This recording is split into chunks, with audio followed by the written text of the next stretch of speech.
Boa noite pessoal. Vamos iniciando aqui uma live sobre Clube Empresa. Eu e meu amigo advogado Richard da Silveira Dias, vamos esperar o Richard entrar para a gente começar o nosso assunto. Sejam bem-vindos. Esse que é um tema extremamente interessante, né? Enfim, tem sido muito discutido, especialmente nos últimos dias. Vamos falar um pouquinho dele. Vamos lá, eu estou vendo que o Richard aqui entrou, esperar ele pedir autorização para que a gente possa iniciar o nosso papo.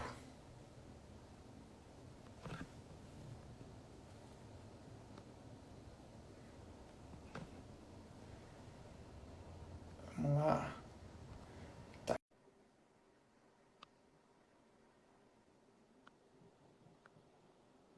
Vamos lá.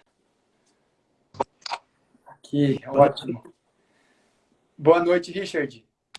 Tudo bem? Tudo bem, e você? Tudo certo. Então tá ótimo. Me vê e me ouve bem? Sim, Maravilha, eu também te vejo e te ouço bem. Deixei marcado beleza. aqui embaixo o tema da nossa live de hoje, SAF, né? Sociedade Anônima do Futebol, perspectivas do Clube Empresa. Já deixando o convite para todo mundo que está nos acompanhando, que está entrando, para que também deixe o seu comentário, faça a sua pergunta, enfim, para a gente poder realmente debater esse assunto.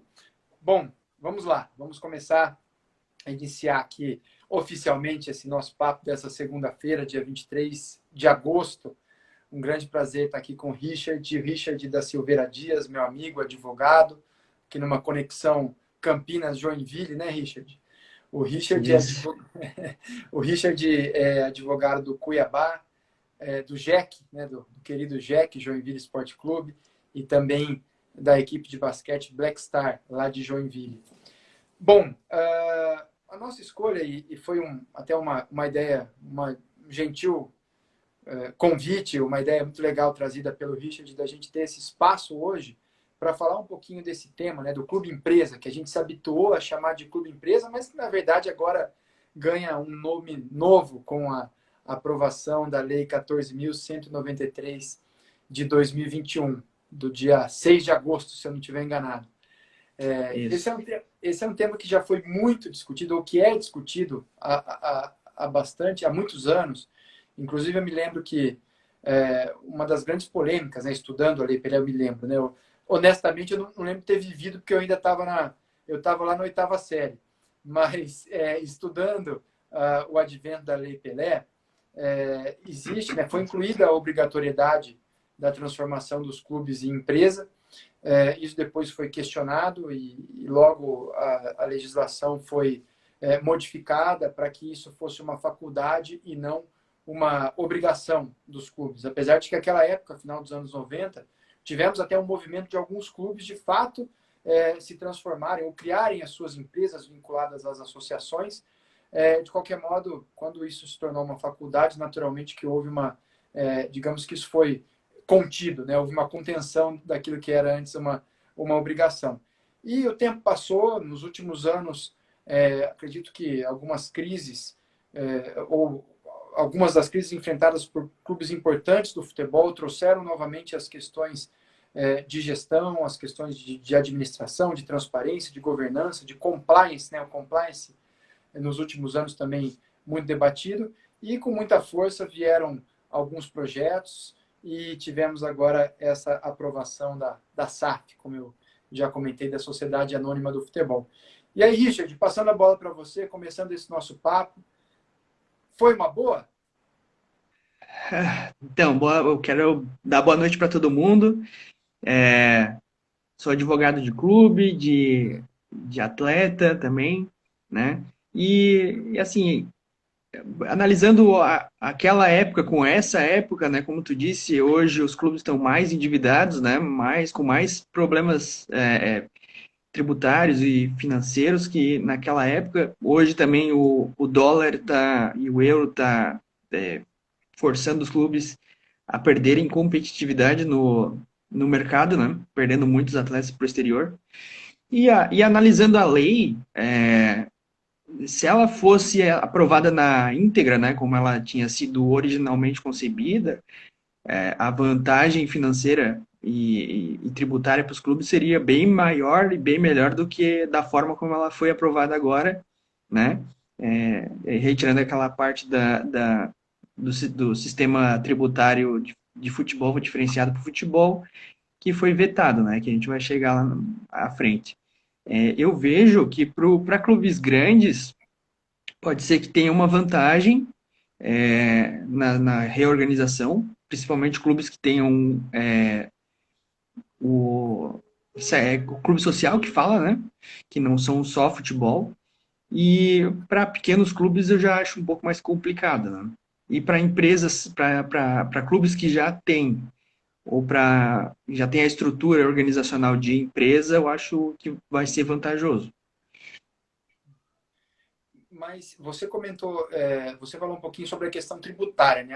Acho importante também a gente reforçar esse veto, né? Reforçar aqui o contexto desse veto e o que ele significou, porque, vamos lá, nós temos um sistema esportivo construído com base no associativismo. Então, os nossos clubes, eles Uhum. são constituídos em sua imensa maioria como associações, né, de fins não econômicos, ou antes a associação de fins sem fins lucrativos. E digamos que talvez a principal característica dessas entidades, na questão tributária especialmente, é a isenção, é o não pagamento, né, de alguns tributos, como, Uhum. por exemplo, imposto de renda, contribuição social sobre o lucro líquido, PIS, COFINS.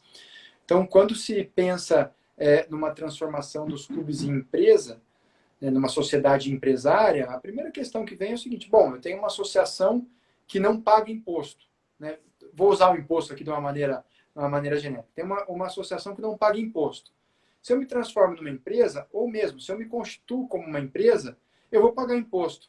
Poxa, que vantagem eu tenho nisso? E aí, claro que a ideia da lei, do texto original da lei, é que se criasse um sistema intermediário, que faz muito sentido, né, Richard? Porque você tinha, Sim. digamos assim, o não pagamento de imposto. Ou seja, o governo não arrecadava nada. De repente você vai criar uma figura com o pagamento normal, regular de qualquer empresa. Então, vai Isso. sair, digamos, sai do 8 para 80. A ideia do projeto original era ter algo intermediário. Então, fixar em 5% de basicamente todas as receitas e seguir dessa maneira. Seria um simples do futebol, né? Acho que podemos tratar dessa maneira. Uhum. Então, houve esse É. veto que você muito bem mencionou, e esse veto realmente ele afasta um pouquinho os clubes de fazerem essa transformação, tira esse estímulo de fazer a transformação. Mas aí eu vou te fazer a seguinte pergunta. Claro que esse veto ele pode ser derrubado, então nós temos ainda esse contexto, mas quais seriam, na sua opinião, Richard, as outras vantagens ou as vantagens para que um clube hoje seja constituído como uma SAF ou que ele seja transformado de uma associação para uma SAF? Uhum. De fato, tirando essa parte da legislação que ela previa esse sistema diferenciado de tributação, tu passa o investidor e o clube ter todos os encargos tributários, né, de uma empresa regular, inclusive nas transações. As vantagens que sobraram, digamos assim, foi a emissão de debêntures, e daí eu vejo que o clube precisa ter um comercial muito bem organizado para poder fazer valer essa parte da legislação. E ter um comercial igualmente forte para poder trazer investidores para poder viabilizar a SAF. Caso contrário, não há vantagem econômica para um clube num primeiro momento. Claro que vai depender da análise conjectural de cada associação, né? Mas, a princípio, o que a lei vai se resumir na questão da recuperação judicial e centralização das execuções trabalhistas, né? Que são os outros dois pontos importantes da lei. Sabe que você mencionou esses dois pontos que realmente são importantes, mas eu te devolvo a seguinte questão. Hoje, ou digamos, antes da lei, antes do 6 de agosto e da vigência da lei 14.193, Nós já não tínhamos reunião de execuções e também nós já não temos um movimento ou uma indicação jurisprudencial de admitir a recuperação judicial para as associações. Como que você... eu digo isso porque, bom, se são esses os pontos que sobram, isso de certo modo já existia ou não? Não, existia, mas não específico para clubes de futebol, né? Era um sistema de execução concentrada no trabalhista geral, né? A lei trouxe especificamente que os tribunais terão, inclusive o Tribunal de Justiça, terá que regulamentar como vai funcionar a execução concentrada e a execução e o ato concentrado, né? Ele era estrito aos processos trabalhistas, né? A legislação ela trouxe a questão da execução concentrada dos cíveis também, que é uma dívida importante, envolve daí as execuções tributárias também, que a princípio os clubes não tinham como se socorrer, né? E daí a gente se deparou essa semana, né, com duas decisões do Vasco e da Portuguesa, que usou um pouco de uma forma subsidiária, né, essa questão das execuções concentradas para uma associação que ainda não é SAF, né? E o que você me diz disso? Eu acho que, assim, eu analisei superficialmente as decisões, né?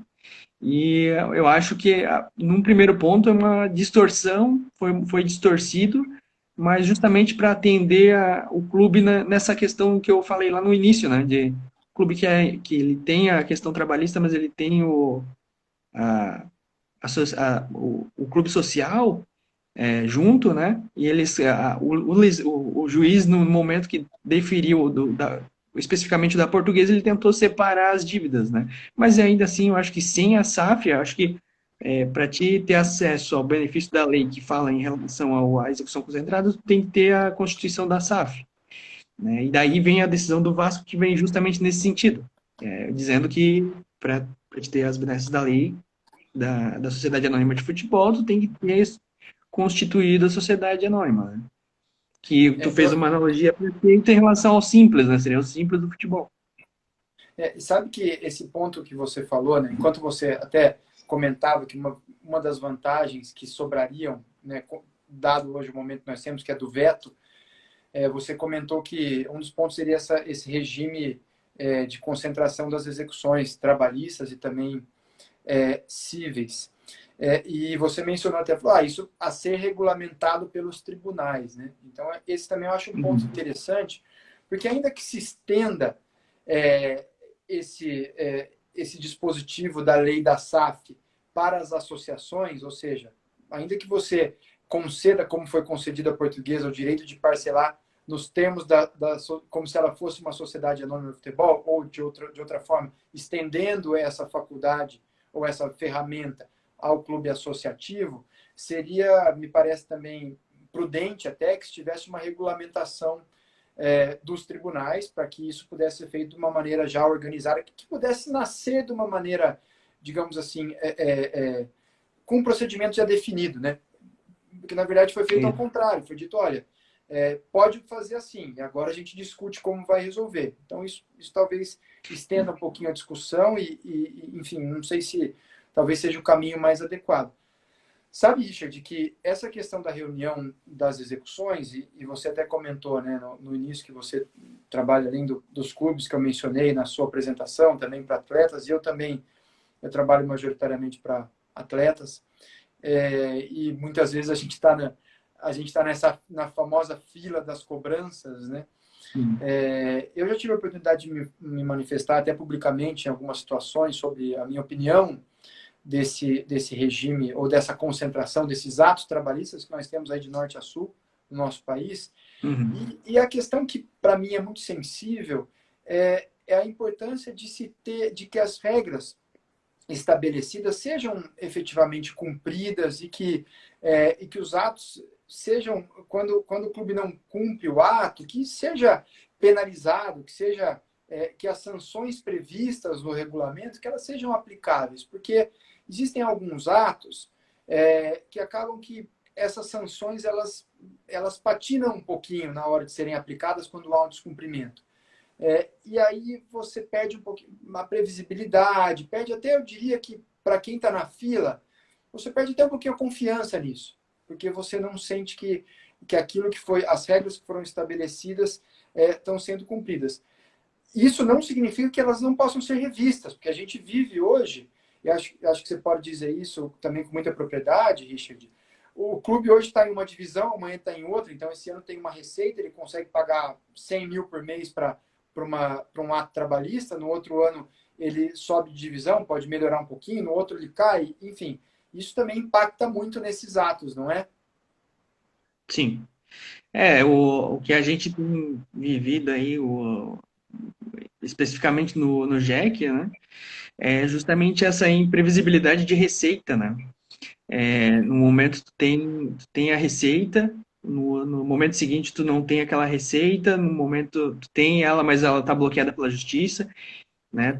Como advogado de clube, eu posso, como tu falou, eu posso falar com propriedade dessa realidade, né? Mas ao mesmo tempo a gente precisa de uma segurança jurídica para poder executar. Então, até no momento de a gente propor para um credor, assim, ó, a gente tem uma execução concentrada, a gente precisa que tu adere, né? Adere essa execução concentrada para a gente poder viabilizar o clube e não encerrar as atividades. O credor, ele questiona, não, mas né, qual vai ser a correção? Quanto que vai ser? Quais são os critérios? Como é que é a fila de pagamento? Em que ordem que eu tô? São as perguntas naturais que têm que ser feitas, né? E a gente muitas vezes não tem a resposta porque não tem um critério definido. Até nesse ponto, a lei ela trouxe alguns critérios, né? Ela trouxe Selic como indexador, ela trouxe a possibilidade do clube prorrogar a, a execução concentrada em mais 4 anos, se ela chegar no sexto ano e tiver a 60% quitado da execução dos créditos, né? Então, assim, ela trouxe algumas regulamentações regulamentações base, e daí a forma de adesão, como que vai funcionar internamente dentro do tribunal é que precisa ficar mais claro pro juízo que está executando, né? Então, no momento que eu tenho uma sentença que ele vira um título executivo judicial, eu preciso já saber como que vai funcionar e não ficar naquela discussão se é legítimo o ato, se não é, se eu posso mandar, se eu não posso habilitar meu crédito lá, né? Então, isso também é importante. A lei tentou trazer essa segurança jurídica para dentro dessa relação que ainda está muito no escuro ainda, digamos assim. Sim, sim. Sabe que você, assim, pensando um pouquinho ainda na questão de quais seriam as vantagens, né, dessa transformação, eu tenho, eu muitas vezes eu olho para essa situação, para essa nova ferramenta, né, para a SAF, e vou dizer, não vou falar aqui das peculiaridades aqui da legislação em si, mas no conceito da gente criar uma ferramenta específica para que se explore a atividade econômica do futebol na condição de uma sociedade empresária, né? E um ponto que eu acho muito relevante analisar, e para mim a grande vantagem, é essa impossibilidade de se ter um planejamento, de se ter um plano. Hoje nós temos os mandatos de presidentes de clubes de futebol aí entre os 2 e 4 anos, né, sendo permitida uma reeleição para que se possa cumprir ali o que está no artigo 18A da Lei Pelé. E é impossível, né, criar um planejamento que tenha uma mínima chance de ser bem sucedido em 2, 3 ou 4 anos. O clube, na minha opinião, ele tem que ser pensado para no mínimo 10 anos. E eu faço até eu penso nisso um pouquinho, até olhando para o processo de maturação de um atleta. Então, se a gente enfim, se o clube recebe um atleta ali de 12 a 14 anos, nas suas escolinhas, com 14 já pensando em contrato de formação, né? Em quanto tempo esse atleta, a gente vai descobrir, na verdade, se esse atleta virou, né, como se diz por aí, se ele se tornou um atleta profissional se ele vai poder dar retorno esportivo e financeiro para o clube. Um atleta de 12 anos, vamos colocar aí 10 anos, para ele chegar nos 20, 22 anos, então você poder ter essa perspectiva, claro, se for um talento fantástico, com 16, 17 já se sabe isso e provavelmente já vai ter uma negociação, enfim, e aí já toma um outro caminho. Mas pensando na média dos jogadores que vão conseguir subir profissional ali, começar a treinar com 17, 18, 19 anos, começar a ter alguma oportunidade ali com 20 anos.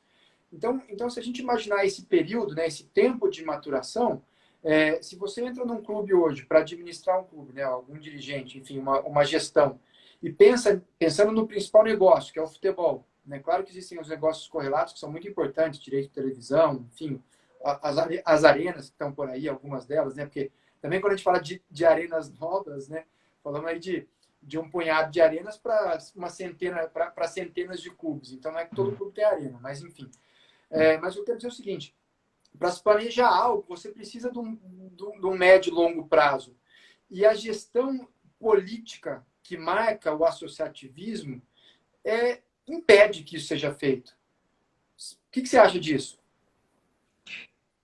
Não, esse é um ponto bem importante, assim, esse pensamento de gestão, ela precisa ser desenvolvida dentro do clube. Justamente, a lei traz as regras de governança, né, que precisam ser observadas pelos clubes, pela SAF, e ela traz justamente esse desenvolvimento de como gerir a base, como gerir o profissional, de uma forma que o clube seja sustentável, né? Que o clube se desenvolve através do futebol, do que o futebol pode proporcionar, mas não ficando só atrelado à venda de jogador ou só atrelado à renda de patrocínio, né? Ela precisa ser desenvolvida com o desenvolvimento do clube com um pensamento de empresa, que é justamente isso que tu falou, né? E isso passa pela responsabilidade do dirigente.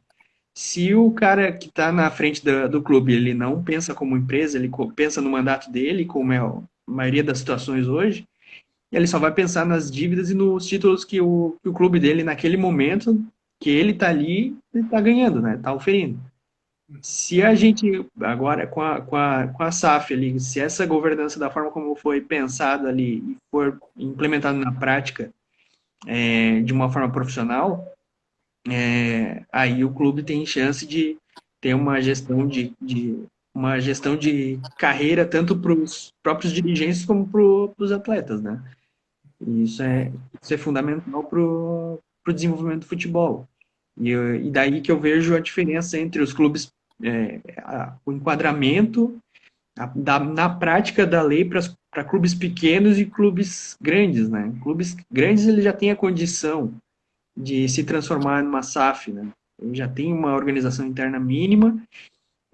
O que eu achei interessante, inclusive, da lei é que tu pode seccionar o departamento de futebol para implantar a SAF, e daí o dirigente que é responsável por esse departamento de futebol que vira SAF, ele é responsável por tudo que acontece dentro do clube, coisa que a gente não tinha antes, né? Que o dirigente ele fazia dívidas, antecipava a receita, ele antecipava a cota de TV e não acontecia nada, né? Ele ficava a dívida vai ficar para o outro e vai ficar para o outro e para o outro, então até a situação financeira dos clubes elas se explicam por causa dessa forma de gestão cômoda até, digamos assim, que se implantou no futebol, né? Sabe que esses dias eu li um livro muito legal que eu tenho, sempre que eu converso, eu recomendo, que é um livro do Rodrigo Capello, chamado Futebol Como Ele É. É um livro de quase 600 páginas que conta, enfim, volta aí talvez 60 anos de história, 70 anos de história para dizer de alguns problemas ou até de alguns êxitos, né, de pontos positivos e pontos negativos, clubes que cresceram, clubes que enfrentaram dificuldades. E é impressionante. Lendo o livro, eu percebo que alguns dos desafios que nós ainda enxergamos hoje, eles existem há 70 anos dentro dessa estrutura associativa, né? Então, Uhum. quando eu discuto o Clube Empresa, eu gosto de dizer o seguinte, que a gente precisava, né, de uma ferramenta, de algo diferente, para tentar interromper Uhum. um pouquinho esse caminho das associações que, poxa, parece que ele, assim, que ele saturou, que ele não funciona e cada vez menos funciona. Talvez ainda há 70, 40 anos, né, a gente tivesse um mercado do futebol que admitisse, digamos assim, essa dose do amadorismo, essa talvez irresponsabilidade ou esses abnegados que colocavam ali um dinheiro do bolso para fazer a coisa andar. Mas realmente isso parece que não tem mais lugar já há algumas décadas. Então, por isso que essa ferramenta é muito interessante. E voltando um pouquinho, a gente comentou a questão da base, né, da formação de atletas. Você, no seu contato com clubes, os clubes que você conhece, enfim, esses clubes eles se valem da lei de incentivo ao esporte para que possam desenvolver os seus jovens atletas? Não, essa é uma boa pergunta. Essa questão da lei de incentivo também foi até uma dúvida que me fizeram, uma pergunta que me fizeram antes de a gente começar a live. E hoje os clubes que eu conheço, eles, em especial o Black Star e o Jack, eles usam a lei, bastante a lei de incentivo para desenvolvimento de projetos da base, né? Então, assim, existem iniciativas, existem bastante uso dos clubes de futebol na questão do desenvolvimento da base a partir da captação financeira da lei de incentivo.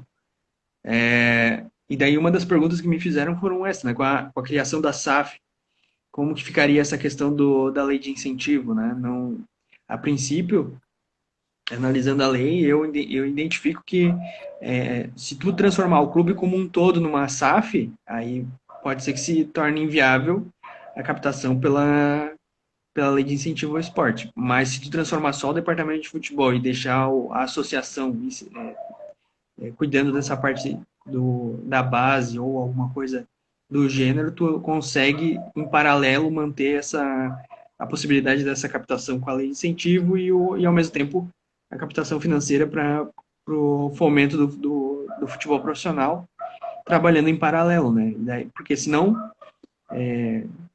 o que eu vejo é um esvaziamento da associação, né? Tu deixa as dívidas com a associação, é, bota todos os ativos na SAF e os credores ficam a ver navios, né? Não é essa a ideia da lei, não é essa a ideia quando foi criada essa legislação, né? Esse é um ponto interessante porque eu vejo que até historicamente, né, a nossa estrutura do esporte ela tem muito do poder público financiando. De novo, quando a gente olha para os grandes clubes, tudo bem, eles não vão ter necessariamente relações de financiamento pelo poder público, mas existem muitos clubes ao longo do nosso Brasil é muito diverso, né, muito, enfim, a extensão fala por si, que se valem dessas parcerias. E claro que quando você tem uma pessoa jurídica, uma sociedade empresária com fins lucrativos, via de regra, você não vai conseguir manter essas parcerias com o poder público. Então, realmente, esse é um ponto a se pensar para que talvez ainda que a gente possa prosseguir nesse ajuste, né? Para que essa ferramenta É, possa ser melhor acomodada na realidade que a gente tem. Essa ferramenta que eu digo, a SAF, né? Para de alguma forma a gente possa suprir isso, porque no fim, senão a gente vai se restringir ali a essa possível transformação dos clubes em empresa para meia dúzia de clubes, né? Na possibilidade de meia dúzia de clubes. E eu acho que a ideia, acho que a lei pode, ou essa ferramenta, ela pode deixar um legado ou criar um ambiente melhor do que isso, né? Talvez ela possa talvez a ideia dela de governança, de transparência, de gestão profissional, de planejamento, de possibilidade de planejamento a médio e longo prazo, a gente não quer isso só para meia dúzia de clubes, né, Richard? A gente quer isso para todos os clubes, para todo o futebol, enfim, e que a mudança ela possa ser realmente contundente, impactante e que possa alcançar o sistema, né? Um dia, nessas lives aí que a gente participa, um dia desses eu participei de um bate-papo muito legal com o nosso amigo advogado também, o Léo Máximo, lá de Belo Horizonte, e ele fez um Hum, comentário que eu achei muito interessante. O legislador esportivo, muitas vezes, ele trabalha, ele atua pensando no clube, no maior clube do país, no jogador mais rico, né? Enfim, como se só tivesse Flamengo e Palmeiras, como só tivesse Neymar e Vinícius Júnior. Mas não, isso. isso é a exceção, essa não é a realidade, não é? Isso, não, eu também vejo dessa forma, assim, até, até judicialmente eu vejo um pensamento equivocado nesse sentido de que o futebol é feito de grandes fortunas e um monte de dinheiro rodando e não é bem assim, né? A maioria dos clubes tem dificuldades financeiras, tem dificuldade de captar ativos, tem dificuldade de captar, de vender jogador, às vezes final de contrato, um jogador que não está rendendo vende por um valor baixo para poder se capitalizar e daí numa venda futura esse atleta acaba sendo vendido por um valor maior, né? Porque ele foi desenvolvido, né? Ele foi moldado e dilapidado, né? Para ele poder se tornar um jogador melhor e daí ele acaba sendo vendido por um valor maior e muitas vezes o clube que formou ele originalmente acaba não tendo só uma fração pela, pelas vias de mecanismo da FIFA, né? E, e aí, daí eu vejo a oportunidade dessa lei dos clubes pequenos, principalmente, se organizarem para atrair esse tipo de financiamento. Mas eu não vejo um clube pequeno, um clube de regional, de segunda divisão estadual, por exemplo, lançando debenture, como diz na lei. Eu não vejo.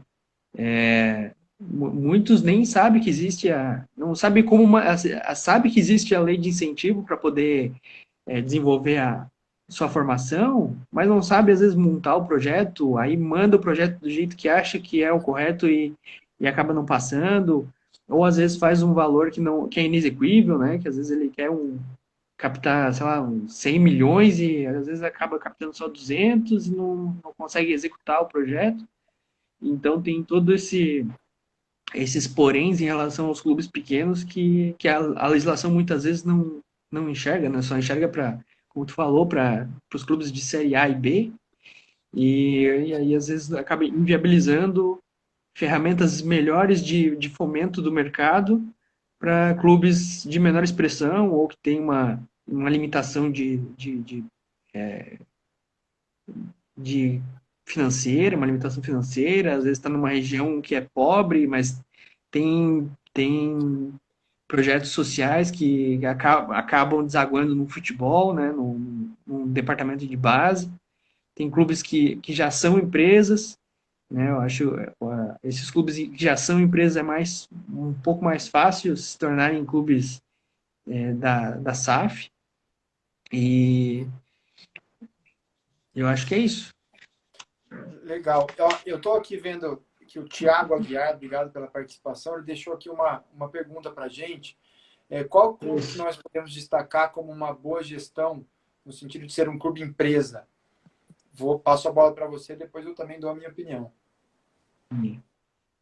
Hoje o que eu vejo o clube com pensamento empresarial mais desenvolvido é o Red Bull Bragantino, né? Apesar de ser um projeto recente. Eu não lembro mais de nenhum.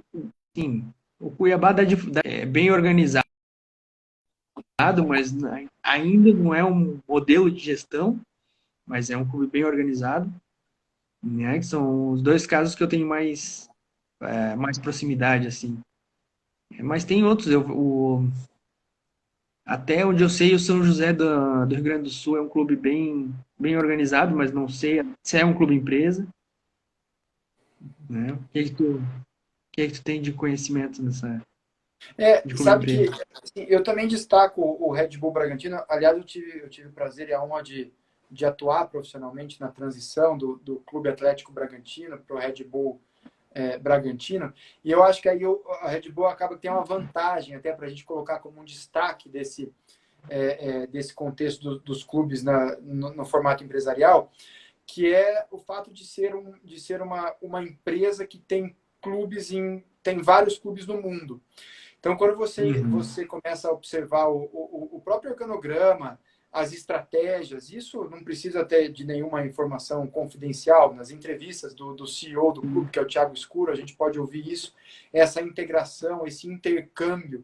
Então, acho que são algumas questões que são muito particulares, muito peculiares do mundo corporativo, né, das empresas que a gente conhece por aí, que a gente não observa em outros clubes justamente porque, ainda que Uhum. sejam constituídos como empresa, eles não têm esse intercâmbio ou essa base, essa raiz internacional. E me parece que Sim. o Red Bull Bragantino usa disso muito bem, que é uma empresa realmente integrada, que os seus profissionais se conversam, que existe uma linha de trabalho, uma linha de raciocínio, Sim.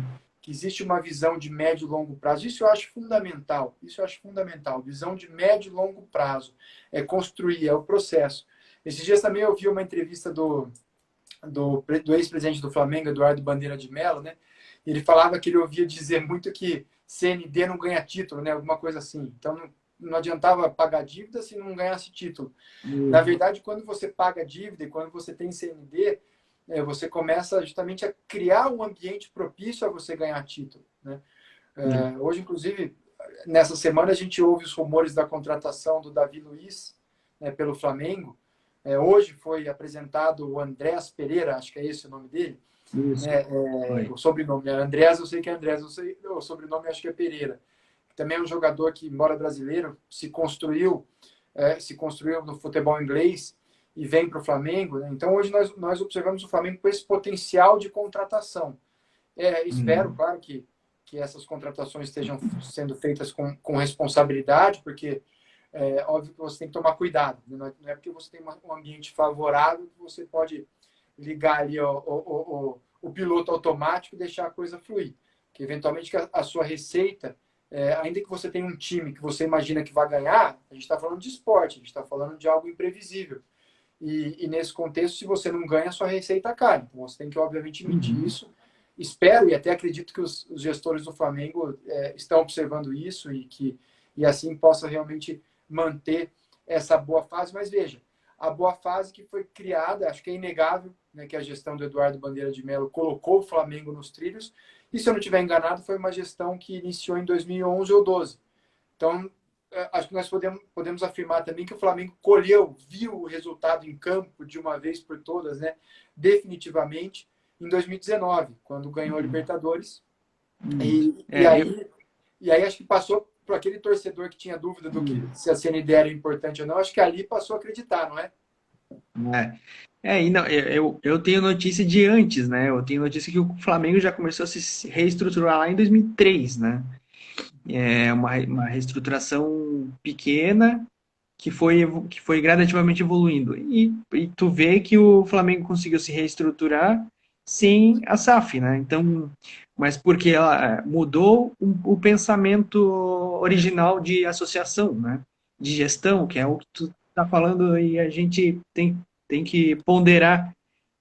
Se tu tem um sistema interno de gestão e de organização de médio e longo prazo, com as pessoas certas, trabalhando nos departamentos certos, os departamentos bem organizados dentro do clube, não precisa de uma lei dessa para desenvolver o clube e fazer o clube crescer, fazer o clube conseguir a CND. Tu consegue fazer o clube, a partir do departamento de marketing, um departamento financeiro bem organizado, um departamento administrativo bem organizado, tu já consegue sanear muitas coisas e muitos problemas que acabam estourando no futebol depois. Então, assim, até eu fui num workshop da NBB e o cara pontua, falando isso direto, né? Assim, ó, primeiro a gente organiza e depois a gente colhe os frutos.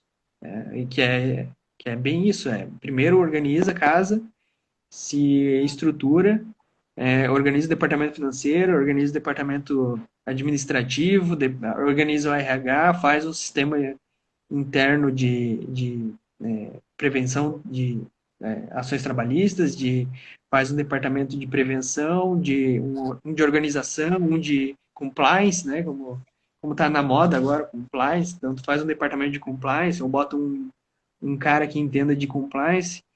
Com isso, tu já vai gerar credibilidade, tu já vai gerar um outro ambiente interno de profissionalismo, então as pessoas já vão mais engajadas trabalhar no clube, porque um ponto que acaba desanimando os próprios colaboradores é a desorganização interna, né? Se tu entra qualquer pessoa que vai trabalhar numa empresa desorganizada, ela não vai ter ânimo para ir trabalhar todo dia, né? Agora, uma empresa organizadinha que está ali, a gente está com um problema, mas a gente está remando para organizar, para resolver, aí já é um outro sistema. E daí, se todos os clubes começarem a pensar dessa forma, e a SAF acaba trazendo esse espírito, né, de reorganização, governança, compliance, administração, responsabilidade, né, responsabilidade fiscal, responsabilidade financeira, tributária. Se os clubes incorporarem isso dentro dos seus sistemas de organização e de pensamento, o, a organização do clube, atrair investidores, atrair parceiros, atrair dinheiro, atrair publicidade é consequência. Acaba sendo consequência. É verdade, tem razão. Bom, vamos caminhando aqui para a nossa parte derradeira desse nosso papo, que é muito legal, muito interessante. O tema realmente é fantástico. Vamos lá. A gente pensando hoje na legislação que foi aprovada, na Lei 14.193 de 2021, houve esse veto da questão tributária, que eu acho que é um consenso, né, do mercado, né, Richard, que isso que esse veto ele tira o estímulo para a transformação dos clubes em SAF ou para que se crie um clube, já que ele tem o seu nascimento como uma SAF. Então, assim, vamos tirar um pouquinho vamos tirar a questão tributária da mesa, ou melhor, esse veto da mesa, que todo mundo espera, inclusive, que seja derrubado, porque se esse veto for mantido, acho que a gente tem um problema da adesão. Vamos dizer que esse veto seja derrubado. O que você acha? Você acha que os clubes vão aderir maciçamente à SAF? Serão alguns? Qual a sua opinião? Eu acho que os clubes vão aderir aos poucos. Eu acho que se houver os primeiros cases, né? A gente tem no Brasil essa cultura da lei pegar ou não pegar. Então, se acontecer de um ou outro caso de um clube aderir à SAF e começar a ter rendimento esportivo, aí pode ser que os demais clubes vão acabar indo atrás, né? Efeito manada que fala, né?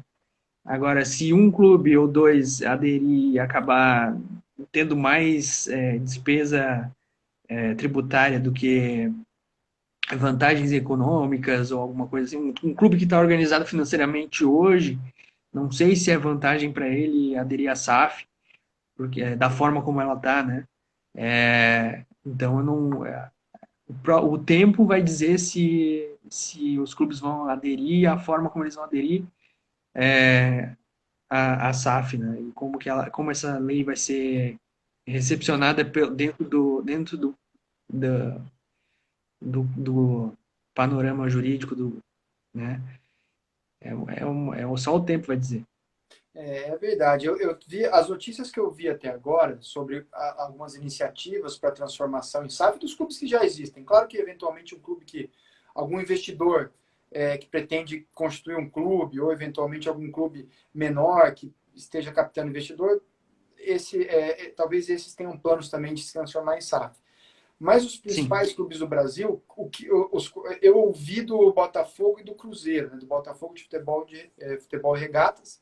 O Botafogo, aqui em São Paulo a gente fala Botafogo do Rio, né? Porque a gente tem o Botafogo aqui também em Ribeirão Preto. Tem Botafogo também na Paraíba, né? Enfim, tem um monte de Botafogo espalhado. Então eu ouvi do Botafogo do Rio e do Cruzeiro. Ou seja, são dois clubes que honestamente, né, eu acho que também é consenso, dois clubes gigantescos, que merecem todo o respeito, mas são dois clubes que estão respirando por aparelhos. Então dá a impressão que estão enxergando isso. Poxa, será? Vamos lá, a gente não tem muito para onde correr, vamos ver se isso aqui ajuda. Me parece que são os primeiros sinais de adesão. Mas como você bem disse, tendo exemplos bem-sucedidos, eu acho que isso vai reverberando no sentido de estimular outros a fazerem. E a última pergunta para a gente encerrar aqui o nosso papo, né? E sempre agradecendo as pessoas que estão passando por aqui. Vejo a Júlia, e eu devo mencionar a presença dela, que é uma das pessoas que faz o o IBDD andar, o IBDD que eu tenho um carinho imenso, enorme respeito e um orgulho de fazer parte, ser conselheiro, e tantos outros que estão aqui com a gente. Eu queria fazer a seguinte questão, o seguinte questionamento para você. A SAF é a solução para o futebol brasileiro?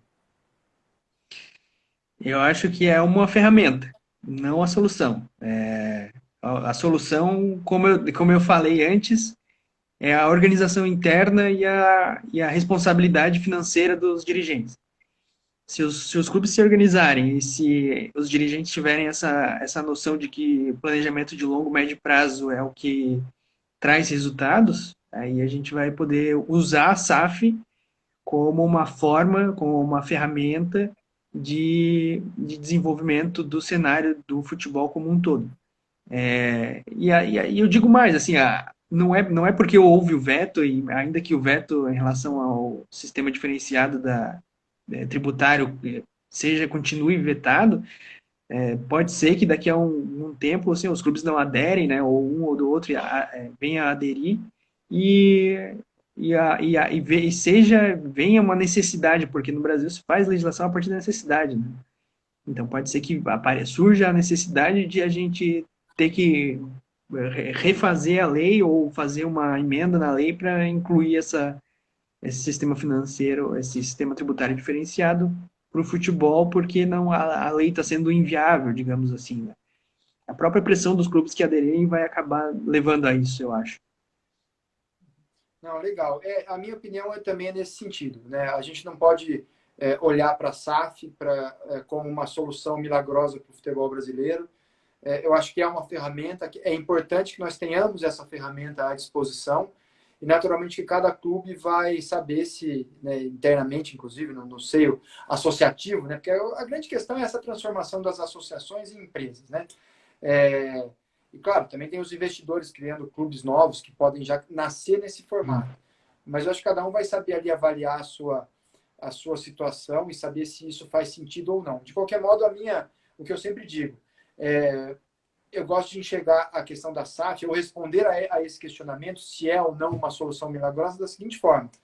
É uma ferramenta muito importante e ela vem, de certo modo, ocupar um espaço ou dar uma alternativa a um sistema que, no meu entendimento, está superado, que é o sistema associativo, político, eminentemente político, né, com essa troca de gestão a cada 2, 3 ou 4 anos, que impede que se construa qualquer planejamento a médio e longo prazo. E para finalizar, antes da gente se despedir de quem nos acompanha, essa live vai ficar gravada também para quem quiser acompanhar posteriormente. Eu me lembro de uma frase do Flávio Augusto, né, o brasileiro que se tornou dono do Orlando City, mas também que já vendeu o Orlando City. E ele disse que, quando foi perguntado sobre a diferença do futebol nos Estados Unidos e no Brasil, ele disse o seguinte, que nos Estados Unidos o futebol é uma atividade econômica e no Brasil ele é uma atividade política. Eu acho que isso é uma maneira de... É um argumento que eu trago aqui, ou uma fala que eu trago do Flávio para corroborar a minha percepção de que esse sistema associativista ou associativo, ele realmente já cumpriu o seu papel e a gente precisa pensar nessas novas possibilidades e uma delas é essa nova ferramenta da SAF. Bom, Richard, já deu aqui nós passamos um pouquinho até do nosso tempo previsto, mas que realmente o papo é muito legal, esse tema é muito interessante, pensar no esporte, no desenvolvimento do esporte, na melhoria do esporte é sempre muito legal. E eu acho que, eu sempre digo que nós advogados e na verdade, todas as pessoas que trabalham com esporte devem contribuir, cada uma com a sua ferramenta. Nós temos a ferramenta do direito para tentar desenvolver o esporte, fazer dele cada dia melhor, porque inclusive não é só ele claro, como acabei de mencionar o Flávio, né, uma atividade econômica, mas ele também é um fenômeno social, na minha opinião, dos mais importantes e ele pode transformar vidas, sociedades, enfim, e a gente precisa trabalhar e lutar por ele.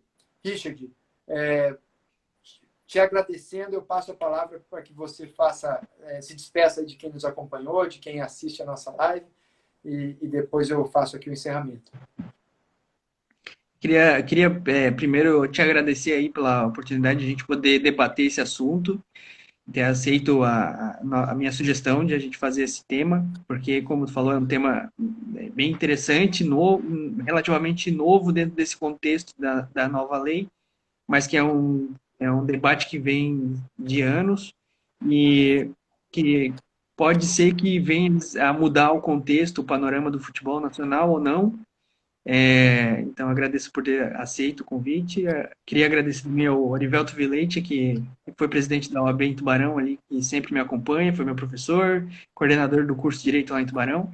A Júlia, que é minha colega de pós-graduação também, que está sempre no meio, onde eu vou, a Júlia tá no meio, é impressionante, cara. Ela é onipresente. E todo mundo que acompanhou a live também queria deixar um agradecimento aí pela paciência e por ter prestado atenção no que a gente estava falando aí, ter contribuído. E, cara, assim, dá de fazer mais umas 3, 4 lives dessa aí, porque dá de destrinchar essa lei e falar bastante coisa dela, principalmente com os primeiros clubes e as primeiras situações que vão surgindo, né, como as decisões judiciais, os primeiros clubes que vão aderindo, os desdobramentos dessas adesões. Então, a gente ainda vai acabar voltando nesse tema futuramente e fico à disposição para a gente poder conversar sobre outros temas, né? E queria agradecer novamente e deixar um abraço aí para todo mundo. Excelente, excelente, Richard. Aliás, vou aproveitar que você mencionou o professor Erivelton, né, que é reitor da Universidade de Tubarão. Vamos promover o direito desportivo na universidade. Se já promove, ótimo. Se não promove, vamos fazer aí evento. O Richard sabe tudo disso. Professor, fale aí com o Richard. Vamos divulgar e fomentar o direito desportivo sempre. Bom, também agradeço, Richard. Obrigado pelo seu gentil convite, né? A sua ideia, muito legal a sua ideia de debater esse assunto e fico muito honrado de você ter lembrado de mim para a gente falar disso. E como você bem disse, nós estamos no início, talvez, de uma nova história, de um novo contexto. Né? Não que seja a história do milagre, né? Porque a gente sabe que a SAF não é um milagre, mas que seja um novo contexto, uma ferramenta bastante interessante. E hoje a gente fala um pouquinho ainda em perspectiva, né? Em abstrato do que pode acontecer. A gente tenta pensar um pouquinho qual caminho que isso vai, qual rumo que isso vai tomar. E certamente vamos mais para frente discutir alguns casos concretos. E espero, se Deus quiser, que possamos discutir alguns cases de sucesso da utilização dessa nova ferramenta como uma forma de melhorar o nosso futebol. Muito obrigado, a live vai ficar salva no IGTV, para quem quiser acompanhar, para quem quiser assistir, e eu falo por mim e pelo Richard, estamos sempre à disposição para debater o assunto, para conversar, e vocês podem nos encontrar nas nossas redes sociais. Muito obrigado e até logo, um grande abraço. Abraço.